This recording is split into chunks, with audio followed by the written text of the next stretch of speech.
Mesdames, Messieurs, bonsoir. Je tiens à vous remercier de votre présence nombreuse ce soir à une petite réunion informelle de l'UDI que j'ai organisée suite à la visite de Jean-Christophe Lagarde, qui a bien voulu, de sa propre initiative, ce qui est très agréable pour quelqu'un qui se présente au plan de la Tour, qui a proposé de venir me soutenir pour ma campagne électorale. J'étais l'accueillir à l'aéroport, nous avons fait un tour du village. Et je lui ai présenté un petit peu la commune que je souhaite gérer avec mes colistiers, dont quelques-uns sont ici. Et je lui ai proposé, par-delà le fait de cette venue au plan de la Tour, d'organiser une réunion publique pour parler de différents thèmes qui nous concernent tous, qui sont les municipales, mais aussi, puisqu'il va y avoir les élections européennes très prochainement, la place de la France au sein de l'Europe. Donc, gentiment, il a accepté de rester plus longtemps à Sainte-Maxime pour pouvoir vous rencontrer, discuter avec vous, et après nous rejoindre pour certains qui ont réservé un repas sous le casino. Je tiens d'abord à remercier Mme Josie Chambon qui est ici présente, qui est la présidente départementale de l'UDI. Je tiens à excuser Jean-Pierre Collin et M. Ferretti qui sont en campagne sur la Seine-sur-Mer, donc ils m'ont demandé de les excuser. J'excuse aussi Louis Fouché, l'ancien maire de Cavalère, qui est encore bloqué sur Toulon, qui devait être ici présent. Normalement, il devrait y avoir Cécile Chex, l'adjointe à la mairie de Saint-Tropez, mais je pense qu'elle est un petit peu en retard, elle ne va pas tarder d'arriver. Il y a même Valérie Rialand qui est ici présente aussi. Je pense qu'il y a quelques personnes que j'ai oubliées, candidats ou divers dans différentes communes. Et donc voilà, je vais passer le micro à Jean-Christophe. Pour ceux qui ne le connaissent pas, c'est le député maire de Drancy, une commune de 60 000 habitants, et il est secrétaire général de l'UDI. Et je suis, oui, entre autres, puisque Jean-Christophe Lagarde est quand même président d'un parti politique qui s'appelle la Force européenne démocrate, le seul parti où il y a Europe dedans. C'est très important pour moi, qu'il y ait des valeurs européennes qui me touchent vraiment au cœur. Et je suis président départemental de la FED, dont mon grand patron est ici à côté de moi. Et je suis aussi trésorier départemental de l'UDI. Le cumul déjà. Donc je vais lui passer le micro, et voilà. D'abord, mesdames et messieurs, merci d'avoir fait, vous, le déplacement, parce que moi j'étais déjà au plan de la Tour, et vous, pour certains du plan de la Tour, on les voit d'ailleurs avec leurs belles écharpes qui marquent bien les couleurs. Merci à Thierry en premier temps d'avoir bien voulu organiser cette petite rencontre suite à ma visite dans le cadre des élections municipales. Élections municipales effectivement où au plan de la Tour, et je vais commencer par toi, on espère bien emporter la victoire dès le premier tour, dès le 23 mars, qui d'ailleurs permettra de libérer un certain nombre d'entre vous pour aller aider ceux qui auront peut-être à affronter des seconds tours plus ou moins compliqués en fonction de la situation. Merci à Josie Chambon, la présidente départementale de l'UDI, d'être là, et puis de faire en sorte que on puisse, comment dirais-je, développer l'UDI dans un département où les divisions successives, il faut bien le dire, du centre et du centre droit avaient conduit à ce que nous soyons peu présents, globalement, et surtout peu audibles, c'est-à-dire pas capables d'exprimer un message politique à l'occasion d'élections, bien sûr, mais aussi à l'occasion de la vie politique normale de vos villes, de votre département. Et alors avec quelques difficultés pour la mise en place de la fédération, mais un peu plus qu'ailleurs, pas beaucoup plus, et vous n'êtes pas les seuls, parce que créer un nouveau mouvement politique comme l'UDI, qui a maintenant une vingtaine de mois d'existence, faire en sorte de rassembler des gens qui pour certains ne se connaissaient pas, qui pour d'autres se connaissaient bien mais ne s'appréciaient pas, c'est quelque chose qui a été facile dans certains départements, moins facile dans d'autres.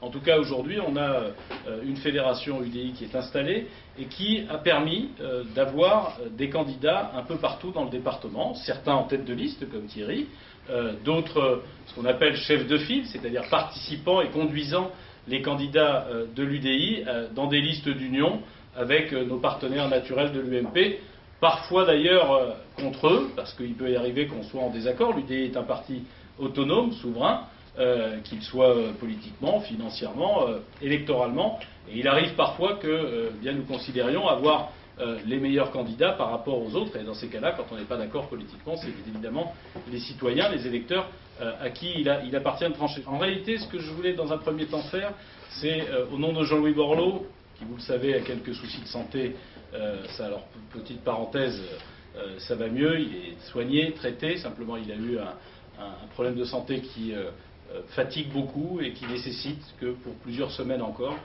il soit au repos et qu'il ne puisse pas faire le tour de la France. Alors, avec un certain nombre de responsables de l'UDI, c'est bien notre rôle. Non seulement on le remplace dans la direction, tout en prenant ses directives, parce que c'est lui le président de l'UDI, mais de la même façon, on essaye de le remplacer ou de nous présenter ici et là, de ville en ville, pour encourager nos militants, nos sympathisants, nos candidats, et puis aussi porter la parole de l'UDI. Et au nom de toute la direction nationale de l'UDI, je veux d'abord vous remercier de ce que vous êtes en train de faire, les militants, les sympathisants, à l'occasion de ces élections municipales. Parce que le Var, Josy, en est un bon exemple. On a réussi à reconstituer ce qu'on appelle une carte électorale, c'est-à-dire une présence de candidats et demain de futurs élus, conseillers municipaux, maires adjoints, maires, qui fait plaisir à voir parce qu'en 20 mois, c'est pas si simple que ça de reconstruire un mouvement politique. Vous entendez souvent d'ailleurs parler d'un parti politique, Front National, qui a une vingtaine d'années d'existence, qui dit qu'il va avoir des candidats partout, qui en aura évidemment un certain nombre dans votre secteur, mais qui en réalité au plan national a annoncé 600 ou 700 listes il n'y a pas si longtemps que ça, et qui péniblement arrivera peut-être à en présenter 150 à 200. Ça n'est pas facile de créer un mouvement politique, même quand il existe déjà. Imaginez ce que c'est pour nous au bout de 20 mois. Et si je voulais vous formuler ces remerciements, c'est pas par simple plaisir d'introduction. Nous avons besoin de votre engagement, nous avons besoin de votre investissement, nous avons besoin de votre présence lors de ces élections municipales qui sont des élections qui ont un triple enjeu. Triple enjeu que je voudrais un peu détailler avec vous avant de terminer par l'Europe, qui, comment dirais-je, nous tiennent particulièrement à cœur. D'abord, parce que les élections municipales, c'est l'élection de la proximité. Dans des villes très différentes, dans des grandes villes comme Toulon, dans des villes beaucoup plus petites, comme c'est le cas du plan de la Tour, voire encore plus petites, dans des villes et des villages, c'est l'occasion de la proximité. Proximité pour vous, qui allez être candidat et demain élu, ou qui le serez un peu plus tard, parce que c'est l'endroit, le conseil municipal, où on prend réellement connaissance des dossiers de la commune. Et où, dans la rue, dans sa vie professionnelle, dans sa vie associative, chaque jour, on peut prendre le pouls de la population, connaître les problèmes qui se posent à elle. Très souvent, je dis dans ma commune qu'il y a 3 types de problèmes. Il y a ceux que je connais et que je peux régler. Il y a ceux que je connais et que je ne peux pas régler, parce que j'en ai pas le droit, pas l'argent, pas le pouvoir. Et puis, les pires des problèmes sont ceux que je ne connais pas et que je ne peux évidemment donc pas régler. Et les conseillers municipaux, les militants, les sympathisants, ça sert aussi à faire ressortir ces problèmes-là, à aider à les régler, qu'on soit dans la majorité, qu'on soit dans l'opposition. Et c'est pas la politique comme on la voit à la télévision. C'est pas la petite phrase de 20 secondes qui dit une vacherie sur le voisin. C'est de se demander pourquoi, dans une école, on n'est pas capable d'avoir une restauration scolaire qui soit en état de fonctionnement. C'est de se demander pourquoi les équipements publics d'une commune ne sont pas entretenus, ou la voirie, comme je l'ai vu tout à l'heure dans un plan de la Tour, où on fait des choses neuves, mais où on n'entretient pas ce qui existe déjà. C'est de se demander comment on met en place la réforme des rythmes scolaires qui a été décidée par un ministre tout seul dans son bureau, contre l'avis des enseignants, contre l'avis des élus locaux, contre l'avis des parents d'élèves, qui va coûter fort cher, et dont on voit dans le quart des communes qui a commencé à le mettre en œuvre, qu'au lieu d'alléger la journée des enfants et de les rendre plus actifs et moins fatigués, en réalité, ça a l'effet exactement inverse. Les enfants sont plus fatigués, on aura dépensé des milliards d'euros pour rien, tout simplement parce que un ministre s'est cru plus intelligent que les autres. Je vous ferai remarquer que ce ministre-là, je disais il y a un an, il lui manque une case. Ce n'était pas un manque de respect pour son intelligence ou son équilibre psychique. Il lui manque une case dans son parcours politique, c'est d'avoir été maire un jour, c'est d'avoir été conseiller municipal ou maire adjoint. C'est un apparatchik totalement ancré dans le Parti socialiste, qui d'ailleurs la plupart du temps s'est fait battre à des élections quand elles portaient sur son nom, et qui n'a pas le moindre sens des réalités.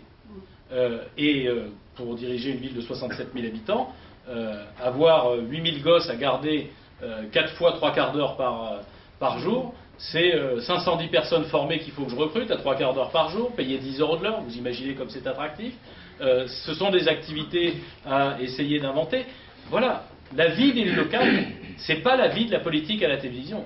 C'est la vie, en l'occurrence, des gens, des habitants, des citoyens, avec des choses très concrètes, des problèmes pratiques, mais qui permet aussi quand on est maire adjoint, quand on parvient à la direction communale, de régler concrètement et d'améliorer réellement la vie de ses concitoyens. Et donc, par rebond, d'obtenir de ses concitoyens une écoute, une attention plus importante au moment où il y a des sujets plus larges, départementaux, régionaux, voire nationaux, voire européens, qui se posent. Et c'est donc pour nous une échelle très importante, parce que c'est l'échelle qui permet à la fois aux militants, aux sympathisants, aux élus, mais également à un mouvement politique, d'avoir la réalité des choses, et pas uniquement les jeux de couloir de l'Assemblée nationale, que je connais un peu pour y siéger depuis quelques années maintenant, mais l'évolution réelle du pays. Et c'est doublement important parce que, évidemment, les problèmes qui se posent dans une commune ne se posent pas forcément dans la commune d'à côté.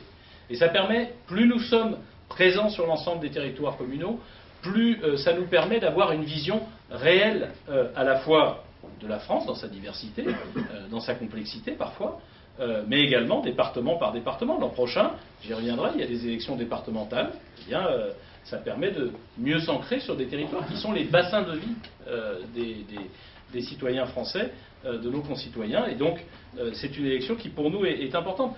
L'UDI, c'est l'héritier de 3 grandes familles politiques. La plus ancienne, le Parti radical, la famille libérale, et puis, tu parlais de la fête tout à l'heure, de la famille démocrate sociale, démocrate chrétienne. Et en réalité, ces 3 familles-là, elles ont plusieurs points communs, mais parmi ces points communs, elles ont d'abord envie, elles prônent le fait que les décisions doivent être prises au plus près du lieu où elles s'appliquent. C'est-à-dire qu'on décentralise au maximum. Pas la décentralisation d'ailleurs telle qu'on la connaît aujourd'hui, voire la recentralisation par le pouvoir socialiste, parce que c'est ça ce qui est en train de se produire malheureusement, mais qu'on puisse faire en sorte de s'adapter. J'étais il y a quelques jours dans une autre région de France où on me posait la question de notre vision de la décentralisation. Ben, elle est très simple, en réalité, c'est de ne pas forcément même avoir la même carte administrative dans toute la France. Par exemple, quand on parle d'organiser les départements, les régions et les communes, je pense, pour être un élu d'Île-de-France, que l'Île-de-France n'a pas besoin de la même loi que le Limousin. Et que le Limousin n'est peut-être pas le périmètre correct en termes de région. Mais qu'en revanche, les départements, ils sont absolument indispensables, alors que chez moi, ils ne servent à rien, au moins dans la première couronne parisienne. Que le Nord-Pas-de-Calais n'a pas besoin de la même organisation administrative que Marseille et Aix-en-Provence, parce qu'ils ont des difficultés et des problématiques particulières, des enjeux économiques particuliers, des enjeux sociaux, des enjeux stratégiques d'aménagement du territoire qui ne sont pas les mêmes. Et donc, plutôt que d'avoir ce mal français de vouloir avoir tous la même organisation qui s'applique exactement de la même façon, qui d'ailleurs n'est que l'héritage de Napoléon Ier, à un moment où la France était beaucoup plus homogène. Pourquoi on a le 7 lieux du département? Parce que c'était les 7 lieux, c'était le point de rencontre des 7 lieux par rapport au reste du département, et on n'a jamais bougé ce phénomène-là, à l'heure du TGV, à l'heure de l'autoroute, à l'heure de l'avion. Ça n'a pas grand sens en vérité. Et on aurait besoin de revoir notre organisation administrative. Avoir des élus locaux, avoir des gens investis sur le terrain, dans la vie concrète des citoyens, c'est un instrument, pardon, c'est un instrument pour prendre en compte ces difficultés, puis les porter ensuite. Un mouvement politique, ça sert à ne pas rester tout seul dans son coin avec ses idées, avec ses envies, avec ses aspirations, avec les combats qu'on veut mener, mais de se regrouper, de partager ses combats, et puis de les faire progresser dans la société française, et à un moment ou à un autre, à la direction de notre pays ou de nos régions et départements. Et puis, c'est une bonne occasion, les élections municipales, je vous le dis, même si c'est difficile en ce moment. C'est une autre occasion de vous remercier. C'est une bonne occasion de redorer un peu le blason de la politique. Il faut avoir une certaine constance et une certaine foi dans la République française pour être là ce soir, pour continuer à s'intéresser au débat public, alors que l'impuissance politique apparente, en tout cas, face à la crise depuis maintenant plusieurs années, fait que beaucoup de gens sont lassés, j'allais dire blasés, mais en réalité lassés, et pensent que les responsables politiques ne peuvent plus rien pour eux. Alors pour tout vous dire, au niveau national, contrairement à ce qu'on va raconter souvent sur des médias nationaux, moi je ne fais pas partie de ceux qui pensent que la politique peut tout. C'est une impression, une illusion que la France entretient depuis le général de Gaulle d'ailleurs, mais elle a tellement changé depuis. À l'époque, l'essentiel du commerce était national. Aujourd'hui, l'essentiel de notre commerce se fait en échange avec l'étranger. À l'époque, l'État représentait quasiment 50% du poids de l'économie française, y compris à travers les grandes nationalisations qui avaient eu lieu après-guerre. Ce n'est plus le cas aujourd'hui, et les capacités, les leviers dont dispose l'État sont beaucoup moins importants. À l'époque, l'Europe et l'Union européenne n'existaient pas, et on n'avait pas aujourd'hui le marché commun, l'Union économique européenne que nous avions. Donc c'est vrai que les responsables politiques ont moins de leviers d'action qu'ils n'en avaient par le passé. Pour autant, ils en ont, et il en reste beaucoup. C'est eux qui fixent les règles du jeu. Et ce n'est plus en action directe, si je peux me permettre cette expression, que le responsable politique peut intervenir. Mais c'est par les règles du jeu qu'il crée. Est-ce qu'il crée les conditions du développement économique? Est-ce qu'il crée les conditions d'une répartition des richesses différentes, etc. Et au niveau local, est-ce qu'il crée les conditions de cette confiance, de cette écoute, de cette proximité? Celles et ceux que j'ai eu la chance de rencontrer tout à l'heure au plan de la Tour me disaient avoir un maire, et c'est un comble, et c'est peut-être pas les seuls, avoir une maire, qui ne rencontre pas les gens, qui ne les reçoit pas, qui ne les écoute pas. Mais pardon de vous dire que le mandat de maire, j'ai la chance de l'exercer depuis 13 ans, et ça pourrait continuer encore un peu, le mandat de maire a ceci de fantastique et parfois de lourd, que vous pouvez réellement orienter la stratégie de votre commune, vous pouvez écouter la diversité des situations, des aspirations, des difficultés que les gens qui vivent à côté de vous rencontrent. Il y a beaucoup de combats qui sont nobles quand ils sont collectifs. Le combat associatif, dans beaucoup de domaines, est très noble. Mais il n'y a pas une fonction que la fonction de maire qui, à mon avis, vous enrichit à ce point. Moi, j'ai été élu, j'avais 33 ans. J'en ai 46 aujourd'hui, et je ne serais pas le même homme aujourd'hui si je n'avais pas été maire.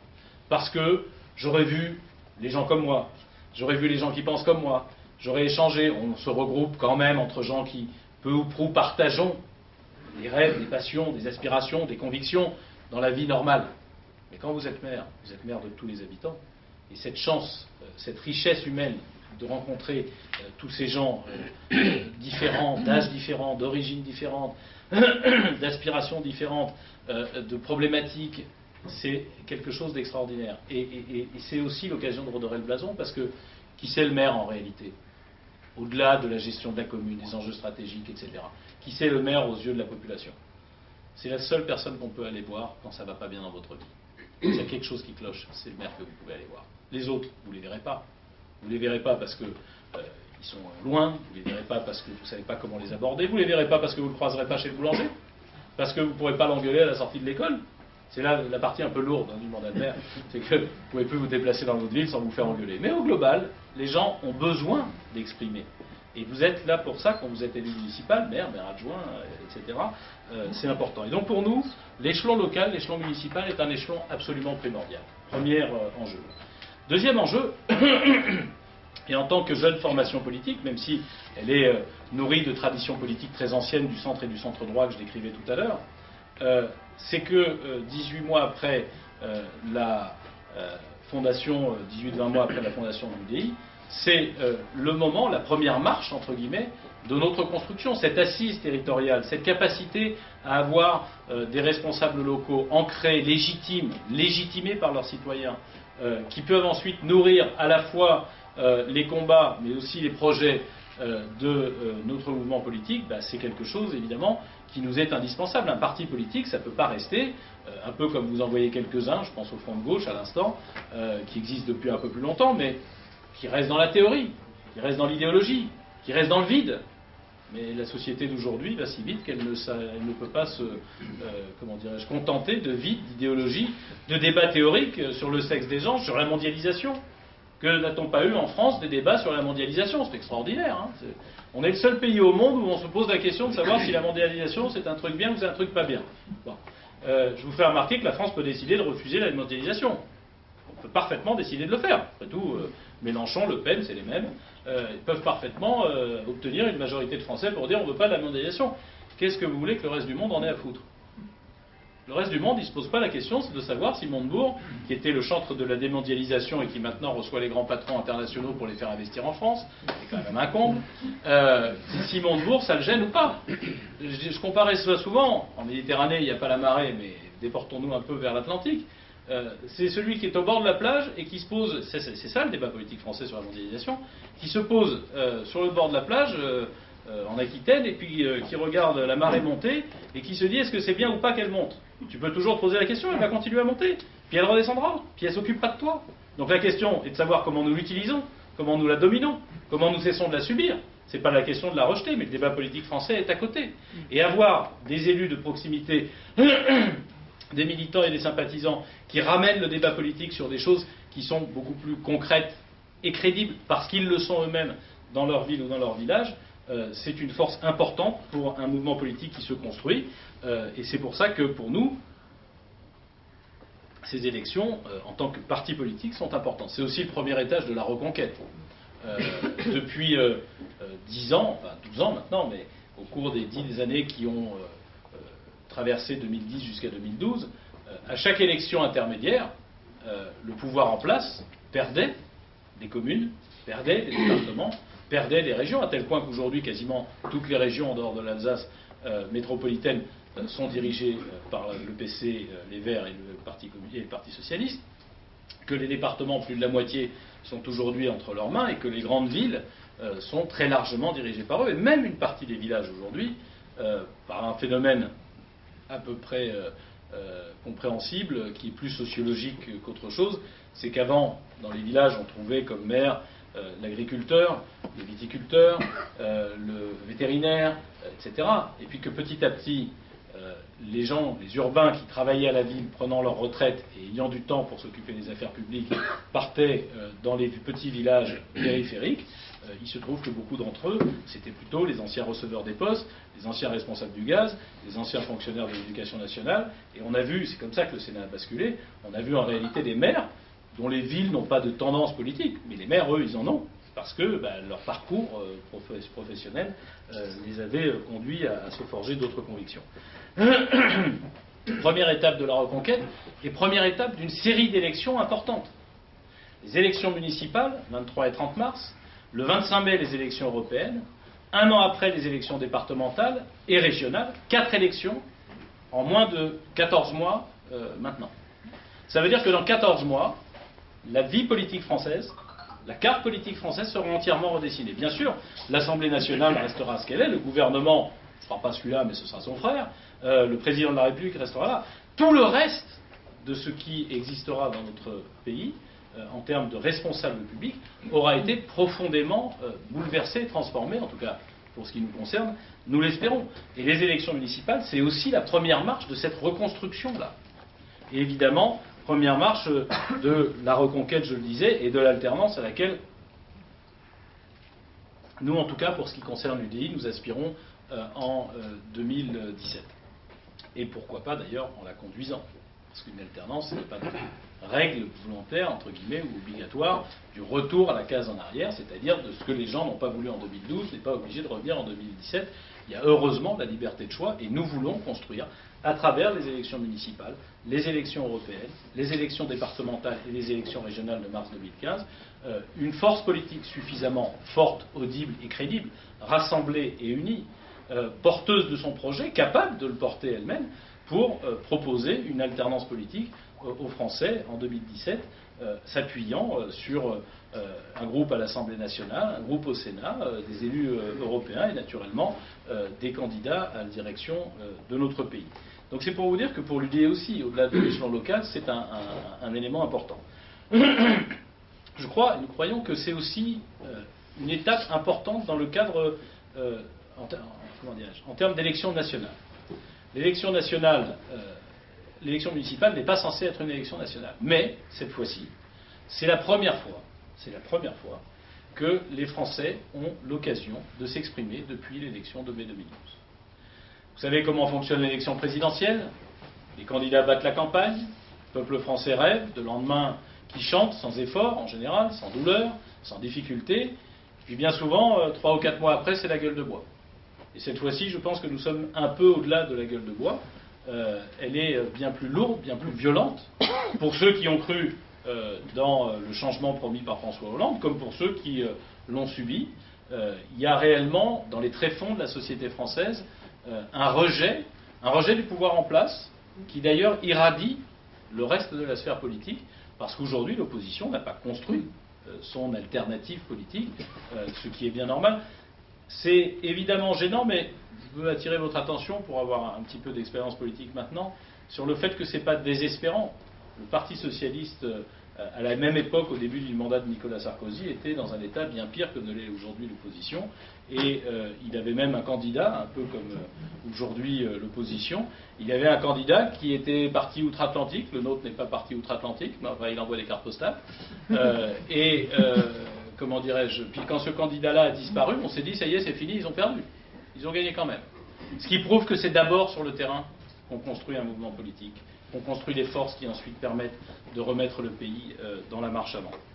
Mais la situation, au moment des élections municipales, est politiquement si dégradée, si désagréable, si désespérée dans l'esprit des Français, que c'est aussi un élément important à prendre en compte. C'est la première fois que les Français vont pouvoir envoyer un message au président de la République, à sa majorité, à son gouvernement. Président de la République, majorité et gouvernement, qui les ont considérablement trahis. Je ne suis pas en train de l'accuser de haute trahison au sens juridique du terme, mais de trahison politique, ça c'est clair. Trahison politique qui fait qu'en réalité, François Hollande a été élu président de la République, et derrière lui, ses députés et ses ministres ont été mis en place par le peuple français sur d'énormes mensonges et des choses qu'ils ont trahies méthodiquement et systématiquement depuis leur élection. Je ne sais pas si ici des gens ont voté pour François Hollande il y a un mois de ça, et ce serait respectable, mais même s'il n'y en a pas, il n'en reste pas moins que nous avons tous entendu ce qu'il racontait. Et nous savons tous pourquoi notre voisin, notre cousin, notre collègue de travail a pu se dire Sarkozy ça suffit, on va essayer celui-là, après tout ce qu'il dit pourrait être intéressant. Vous en avez tous vu, vous en voyez beaucoup moins. Aujourd'hui il l'avoue moins souvent. Il a d'abord trahi sur la construction européenne. Souvenez-vous de François Hollande promettant à la télévision de renégocier le traité européen signé entre Angela Merkel et Nicolas Sarkozy. On disait Merkozy, est-ce qu'on dit Mercolande aujourd'hui, parce que c'était Sarkozy, et donc il ne fallait pas signer ce traité. Pourtant ce traité était un traité équilibré qui allait stabiliser la situation en Europe. Quand Hollande aujourd'hui prétend avoir, lui, stabilisé la situation européenne, c'est faux. C'est en l'occurrence 6 mois avant l'élection européenne que la situation s'est stabilisée et que la sortie de crise, la sortie du cœur de la crise avait été trouvée. Il avait promis le changement, ce traité a été voté par ses députés, qui eux tous, dans leur campagne législative, ont promis à leur tour que le traité serait renégocié. Ils ont signé et voté un traité qui est exactement le même, dont pas une phrase, pas un mot, pas une virgule n'a été changée. Vous savez, quand vous êtes élu, tu le verras, je l'espère, Thierry, moi je pense qu'on exerce le pouvoir, les responsabilités, à proportion de la façon dont on se fait élire. Quand vous vous faites élire en racontant n'importe quoi, très vite, le pouvoir vous échappe parce que les gens ne vous oublient pas. Ils ne l'ont plus en tête. C'est mon métier, ce n'est pas le vôtre. Mais ils savent.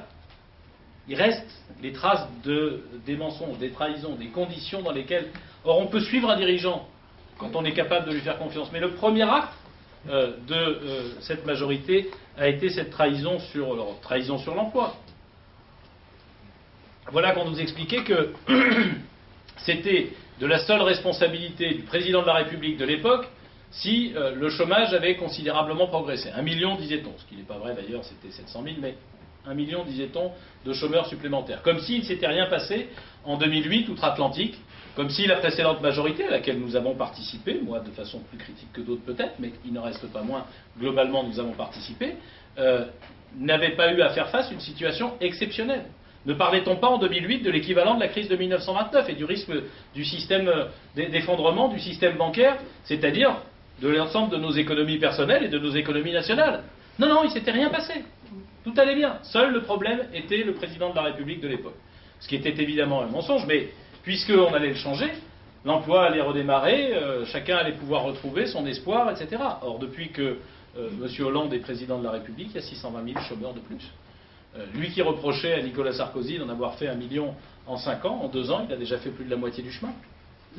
Et on ne peut pas dire qu'il est pour autant fait amende honorable et qu'il ait dit que finalement sa politique était une erreur. Et comment aurait-il pu en être autrement? Troisième trahison, avec le matraquage fiscal auquel ses amis socialistes, idéologues absolus, se livrent depuis leur arrivée au pouvoir. Je suis membre de la commission nationale à l'Assemblée nationale, de la commission des finances, pardon, à l'Assemblée nationale.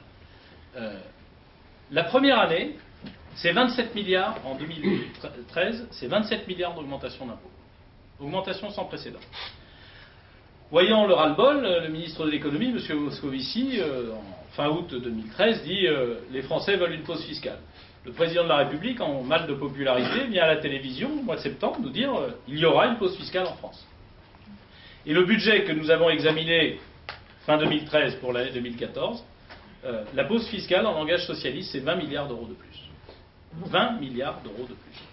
Au total, 27 plus 20, ça fait 47 milliards d'euros, dont par exemple, et c'est extravagant, parce que là encore c'est une trahison éhontée que les gens n'oublient pas, que les citoyens français n'oublient pas, dont la TVA. Souvenez-vous de François Hollande expliquant que la TVA était l'impôt socialement le plus injuste, et que donc il refusait la TVA sociale que nous avions votée, TVA sociale qui avait au moins un intérêt, c'est qu'elle s'appliquait pour l'essentiel dans ce que nous avions fixé, délimité, elle s'appliquait aux produits qui sont fabriqués à l'étranger pour qu'ils puissent financer une part de notre protection sociale. Et qui était d'ailleurs insuffisante parce que ce n'est pas 1,5% qui serait nécessaire, mais plutôt 5% pour rééquilibrer la compétition, la compétitivité de nos entreprises par rapport à un certain nombre de nos partenaires. Ce n'est pas la Chine d'ailleurs dont il s'agit. Ce n'est pas eux le problème. Tout le monde a en tête que c'est la Chine. Notre vrai problème, c'est le décrochage de compétitivité par rapport à l'Allemagne. Parce que l'Allemagne, quand on a un écart de compétitivité aujourd'hui de 9 à 11%, c'est notre principal partenaire commercial. Et quand vous avez un tel déficit de compétitivité, de capacité, qu'est-ce que c'est que la compétitivité?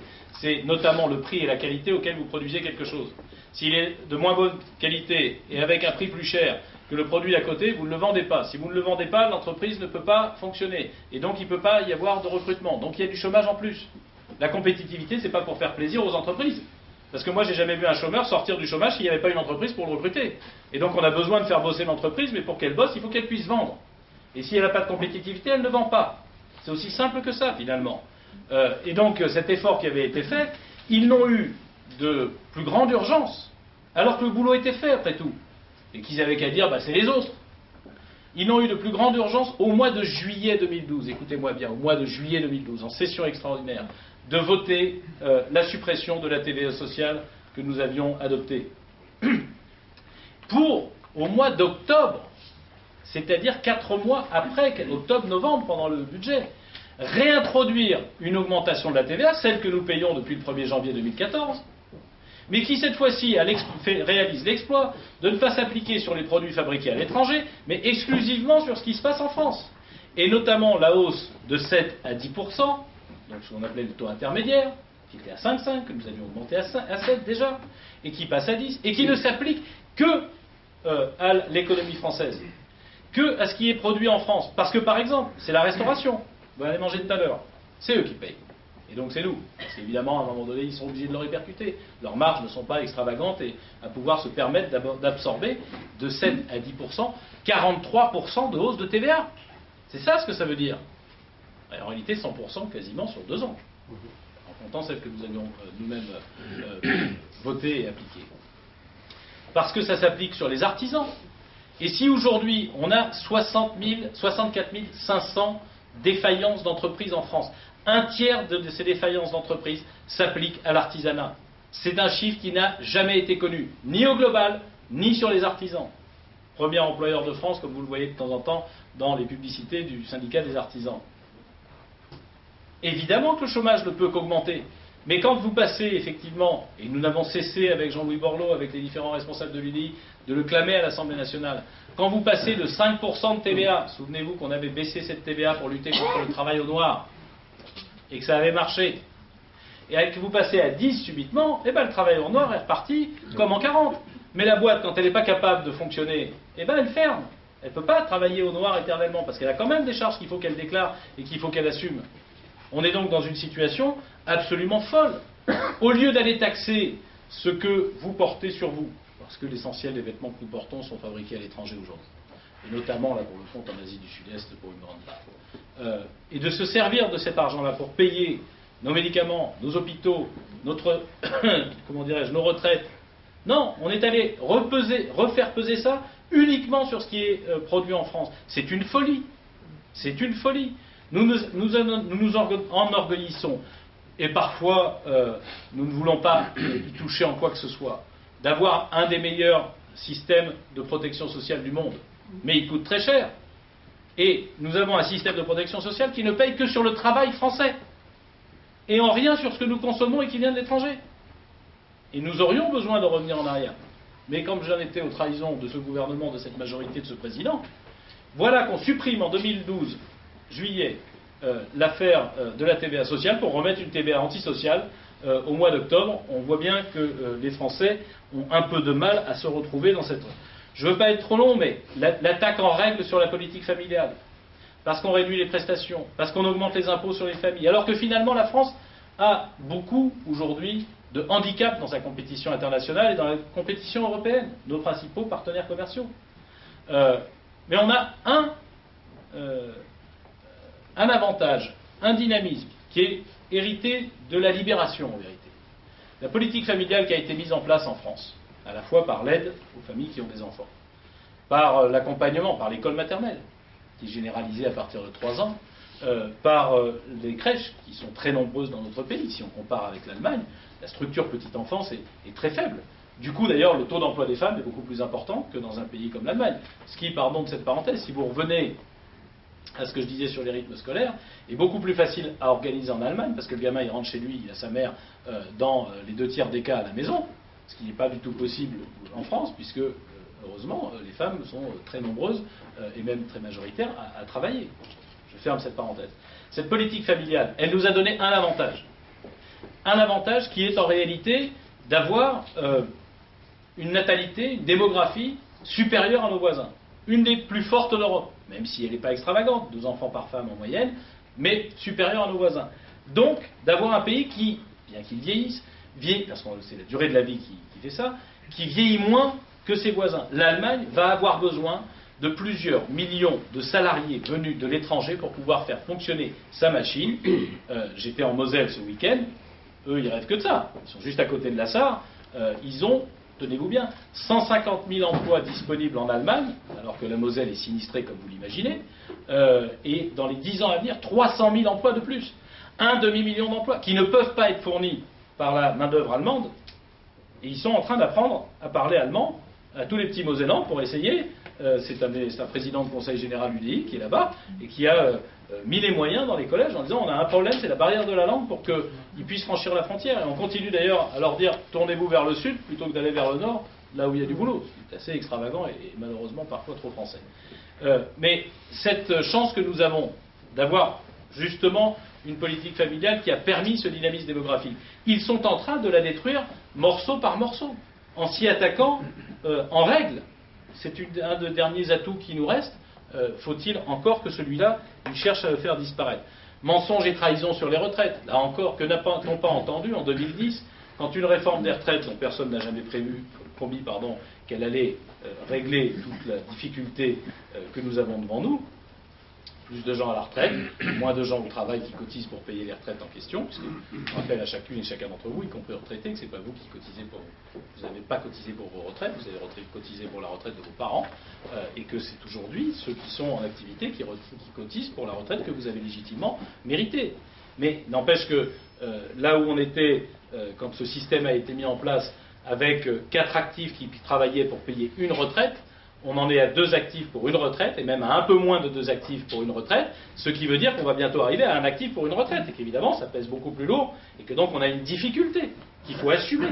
Là encore, c'est comme pour la mondialisation, c'est pas la peine de passer son temps à se poser des questions, c'est bien, c'est mal. C'est comme ça, c'est la pyramide des âges qui évolue, moins fort et moins mal qu'ailleurs, mais ça nécessite d'être géré. Une réforme en 2010 qui avait quelques vertus malgré tout, qui ne réglait pas tout à fait le problème, mais qui avait donné lieu, souvenez-vous-en, à énormément de manifestations, avec M. Hollande en tête de cortège, avec ses copains M. Thibault, le responsable de la CGT, M. Mailly, qui est encore là pour Force ouvrière, en disant « Non, non, non, c'est un scandale, jamais nous reviendrons à la retraite à 60 ans ». Et pendant la campagne présidentielle, on nous disait « Retour à la retraite à 60 ans ». Ce qui en réalité n'a été le cas que pour un petit 60 000 personnes. Mais la loi qu'ils ont votée, c'est l'allongement des durées des cotisations, et c'est en plus l'augmentation des cotisations, ce que la précédente majorité n'avait pas fait. Comment est-ce qu'on peut manifester en disant qu'on va revenir à la situation hantée? Comment est-ce qu'on peut aller à l'élection présidentielle et être crédible après l'élection présidentielle en trahissant à ce point le peuple français sur tous les sujets que je viens d'évoquer, la retraite notamment?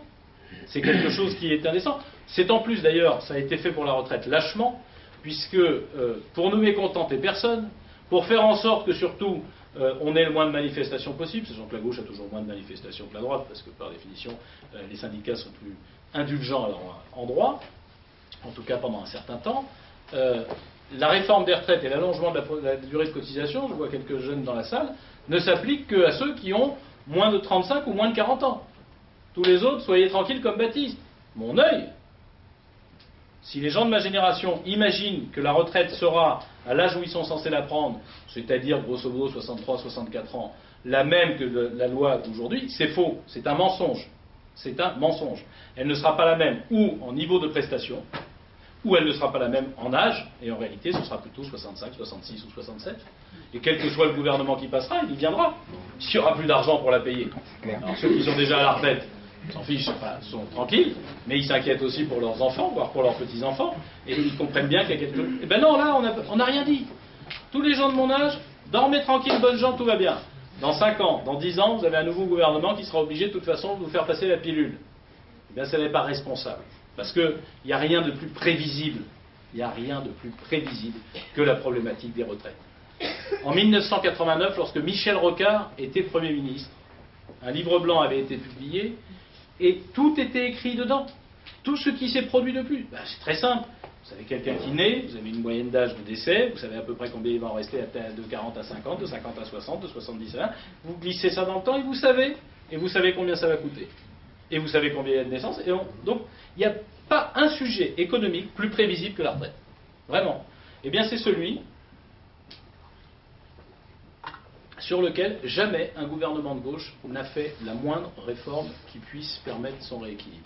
Et je le dis d'autant plus que on aurait pu espérer qu'ils se disent au moins si on sert à quelque chose, si on établit un système qui gagne en équité, qui gagne en unicité, parce que nous pensons nous que tous les systèmes de retraite devraient être fusionnés, qui fasse en sorte que les fonctionnaires ne soient pas mieux lotis que ceux du privé, que à la SNCF ou à la RATP ça soit encore mieux. La RATP ça coûte 2 milliards d'euros par an au régime au global, ce qui est une folie. Et donc, non, c'est SNCF plus RATP. 3 milliards, c'est SNCF plus RATP. Mais la RATP, qui est quand même un truc tout petit, mais il faut juste à un moment donné qu'on soit capable de dire c'est pas possible, ça ne peut pas tenir. Mais pourquoi aussi est-ce qu'on laisse le régime social des indépendants, qui aujourd'hui est à la ramasse totale? Comment est-ce qu'on peut expliquer que les indépendants, que les professions libérales d'aujourd'hui sont responsables du choix qui a été fait par leurs grands-parents à la sortie de la Seconde Guerre mondiale, dans des conditions économiques qui n'avaient rien à voir? Que tout le monde ait le même régime, nous travaillons tous, nous cotisons tous. Alors à ce moment-là, acceptons d'avoir un régime unique, qu'à la limite, s'il y a des gens qui ne veulent pas être dans un régime qui se débrouille, mais alors si le régime est déficitaire, c'est leur problème, c'est plus le problème de la nation. Bon. Que ce système soit unifié et un système qu'on appelle par points, c'est-à-dire qui permette de dire, voilà, tu as travaillé un trimestre à tant de points, et voilà la valeur du point, ce qui permet de rééquilibrer les choses en temps et en heure, et que celui-ci puisse mieux tenir compte de la pénibilité. C'est quand même un scandale que de voir des gens qui, par exemple, et je n'ai rien contre eux, agents de la SNCF, derrière un guichet, à vendre des tickets de train, puissent prendre leur retraite à 55 ans, cependant que le maçon doit attendre 64, 65, 70. Il y a en termes de pénibilité, de capacité physique à assumer un travail, quelque chose qui ne va pas. D'accepter que les fins de carrière professionnelle ne soient pas brutales, mais qu'elles soient progressives. Et qu'après tout, c'est pas parce qu'on est arrivé à 62 ans. À 62 ans, mes grands-parents, qui étaient ouvriers dans l'industrie textile dans les Vosges, étaient usés physiquement. Travaillaient depuis l'âge de 11 ans. À l'époque, on travaillait 12 heures par jour, 6 jours par semaine. Et quand ils sont arrivés, les conditions de vie, de soins, de nourriture, quand ils sont arrivés à cet âge-là, ils étaient usés. pardon, de rencontrer énormément de gens qui, à 62 ans, sont parfaitement capables. Peut-être qu'ils ont plus, et c'est bien légitime, envie de faire 35 heures. Peut-être qu'ils sont capables d'en faire 20 et 15. Et pourquoi est-ce que je reçois, moi, dans mon bureau de maire, en permanence, des gens, et notamment des femmes, parce que c'est une profession qui est très largement féminine, des enseignantes parties relativement tôt à la retraite, avec les droits que donnent les enfants, etc., et qui me disent maintenant, monsieur le maire, je m'embête, est-ce que je peux être utile? Est-ce que je peux faire quelque chose? Mais moi, j'ai pas le droit de les faire travailler bénévolement. Et on pourrait même améliorer les conditions de vie d'un certain nombre de retraités qui le souhaitent dans des conditions intelligentes. Si on mettait les choses sur la table de façon concrète, non idéologique, un peu comme le ferait un élu local quand il a besoin de le faire. Bref, trahison sur tous ces sujets-là, sourd et aveugle, je le disais, sur les rythmes scolaires. J'y reviens un instant bref pour ceux qui sont engagés dans des campagnes municipales. Faites-leur payer ça. Parce que ça, les gens comprennent. D'abord, en plein cœur de leur électorat, c'est-à-dire les enseignants, c'est-à-dire une partie des parents d'élèves, les gens comprennent que c'est absurde. C'est même un scandale, je vous le dis, au-delà du fait qu'on gaspille de l'argent, qu'on fatigue nos gosses, qu'on désorganise les structures familiales, les temps de vie des semaines, etc. C'est même un scandale éthique. Comment un ministre de l'Éducation nationale, qui voit la totalité des indicateurs de l'éducation nationale s'effondrer quand on se compare aux autres pays, le niveau d'illettrisme monter, la moyenne générale des jeunes Français, c'est pas de sa responsabilité, hein, ça fait 15 ans que ça dure, 20 ans que ça dure. Le niveau général d'accès à des diplômes, le niveau de ces diplômes diminuer, sauf pour les grandes écoles. Et donc un écart terrible se crée entre ceux qui réussissent très bien, et ça on sait encore le faire, et ceux qui sont au niveau moyen, et ça on est en train de les faire reculer les uns après les autres. Avec ce qui va derrière, la capacité d'intégration professionnelle, de construire sa vie, de pouvoir apporter quelque chose à la société, d'en être une des pépites plutôt que d'en être un boulet. Et c'est réellement l'état de l'éducation nationale française. Le gouvernement actuel n'est pas le seul responsable, les autres ont leur responsabilité aussi. Mais quand vous avez ce constat-là, la grande réforme qui serait nécessaire de l'éducation nationale, c'est quand même pas d'aller faire 3/4 d'heure par jour, 4 jours par semaine, faire du macramé, des ateliers cirque ou des ateliers chant à des enfants. Quand on atteint un taux d'illettrisme de l'ordre de 20% à l'entrée en 6e, où les enfants ne savent pas lire, écrire et compter convenablement, la priorité des priorités, c'est pas d'aller faire du macramé. C'est pas d'aller découvrir, même si dans les villes très riches, peut-être, on peut faire des découvertes fantastiques sur le milieu marin, sur les artistes du 19e siècle, etc. Mais pardon de vous dire que la priorité, c'est que déjà, ils soient capables de se débrouiller dans la vie. Et le ministre, c'est de la faute éthique dont je parle, c'est ça. Le ministre de l'Éducation nationale, sa priorité, les priorités pour mettre son nom à une réforme, c'est ça. Mais c'est nul. Pardon, c'est nul. Ça n'a aucun sens. Et quand je dis que c'est l'occasion pour les Français d'envoyer une carte postale, pour reprendre l'expression de tout à l'heure, d'envoyer un message aussi à ce gouvernement. Voilà un message qu'il peut porter. Parce que je peux vous dire que s'ils prennent une grande raclée aux élections municipales, si réellement ils perdent des dizaines et des dizaines de villes, et de villes importantes, ce qui est la structure même du Parti socialiste, je ne vais pas détailler, mais quand il y a un maire socialiste, en général, il commence à recruter beaucoup de gens. Et ces gens, ils terminent tous à adhérer au Parti socialiste, et leur famille aussi. Comme ça, leur fédération, elle est grosse. Les Bouches-du-Rhône, le Nord, le Pas-de-Calais, Paris.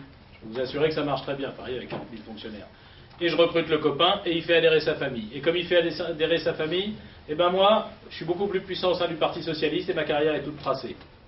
Ça marche comme ça, hélas. Un peu mafieux comme mécanisme de fonctionnement, mais ça marche comme ça, hélas. Ben, s'ils prennent une raclée aux élections municipales, et vous qui allez avoir Vincent Peillon comme candidat dans le Sud-Est aux élections européennes, je peux vous assurer, en l'occurrence, que non seulement M. Peillon ne restera pas ministre de l'Éducation nationale, parce qu'ils se seront rendus compte que dans leur propre base électorale, les gens ont réfléchi et ont dit, voilà, vous nous avez pris pour des billes, vous allez payer la facture. Vous nous faites payer depuis 2012, c'est notre tour maintenant. À ce moment-là, la réforme des rythmes scolaires, elle sera suspendue. Les villes qui ont voulu se montrer bonnes élèves en faisant les premières, elles pourront peut-être revenir en arrière, mais les autres, on va les laisser tranquilles. Ça, c'est quelque chose, pour le compte, qui est parfaitement entendable au moment des élections municipales par vos parents d'élèves, par vos enseignants, par les gens simplement qui réfléchissent un peu, qui voient bien que dépenser de l'argent dans la situation dans laquelle nous sommes, pour que nos enfants n'y gagnent rien, et ne pas s'occuper de leur principale difficulté, c'est-à-dire en réalité d'avoir une école maternelle et primaire et élémentaire qui ne permet pas, entre guillemets, de les amener au collège en situation de réussite de vie, c'est important. Bref, un président qui a trahi, qui est également très faible, chacun le voit dans sa capacité à décider, quand il décide. Et puis de toute façon, il n'y a pas à se leurrer avec lui, quand il décide un truc une semaine, en général, il le défait la semaine d'après. S'il y a ici des observateurs attentifs de la vie politique, c'est extravagant de voir ce président nous expliquer, par exemple, qu'il va faire un pacte de compétitivité. Alors des pactes, on n'a pas été du tout déçus pour l'instant, hein, ça on en a un paquet. On a eu d'abord le pacte de confiance, le pacte d'avenir, le pacte de croissance. Maintenant, on en est au pacte de compétitivité. 20 mois, 4 pactes, ça fait un tous les 5 mois. C'est pas mal. Il serait peut-être temps de passer du pacte aux actes, parce qu'il y a quand même un sujet qui se pose dans notre pays, dont l'économie, malheureusement, souffre de plus en plus, et les familles, évidemment, à l'avenant. Or, un président faible qui vient et qui dit « je vais vous faire un pacte de confiance ». Puis comme il voit que ça pose un problème dans sa majorité, la semaine d'après, il a envoyé ses ministres dire « non, finalement, ça ne sera pas si terrible que ça, on ne va pas changer grand-chose ». Et c'est comme ça sur la totalité de ce qu'ils annoncent depuis le début de ce mandat. Un président faible à qui un message fort peut effectivement, comment dirais-je, être entendu et secouer un peu les puces. Et je pense qu'en réalité, le peuple français, il a d'abord envie de secouer les puces. Alors il peut le faire de différentes façons. Il peut le faire en étant constructif, utile aux collectivités locales, en votant pour les candidats que nous présentons avec nos partenaires de l'UMP. Il peut le faire aussi en se trompant, et ça va arriver dans quelques communes, en pensant que l'extrême droite est une alternative. Alors pour tout vous dire, le Front National va gagner quelques villes en France. Celle dans laquelle la droite est trop divisée, bêtement divisée, pour arriver à faire, entre guillemets, son score, c'est voir. Quand vous avez un potentiel de 40 ou de 50% que vous le divisez par 2, bah, ça fait 2 fois 25, évidemment c'est plus facile pour les autres de nous passer devant. Et puis, il y a une deuxième façon, c'est qu'il y a des villes où malheureusement la droite et le centre ne sont pas suffisamment représentés, suffisamment correctement représentés par des gens qui ne sont pas à la hauteur. Ça arrive aussi. Donc il y a une dizaine, une quinzaine de villes sans doute, ou de villes pas très grandes, mais de villes moyennes, sur lesquelles ils pourront faire main basse. Et ça va changer quoi la situation du pays? Rien. En revanche, dans les 300 autres villes, ou dans les 200 autres villes où ils seront candidats, ils vont permettre la victoire du Parti Socialiste. Et il faut arrêter de se raconter des histoires. Voter pour un candidat de l'extrême droite, dans 95% des cas, c'est en réalité voter pour le candidat socialiste. Donc s'ils ont vraiment envie que les socialistes soient élus, il suffit de voter pour le PS, ça va beaucoup plus vite que d'aller faire semblant, de se donner bonne conscience en votant pour des gens qui par ailleurs ne sont pas fréquentables.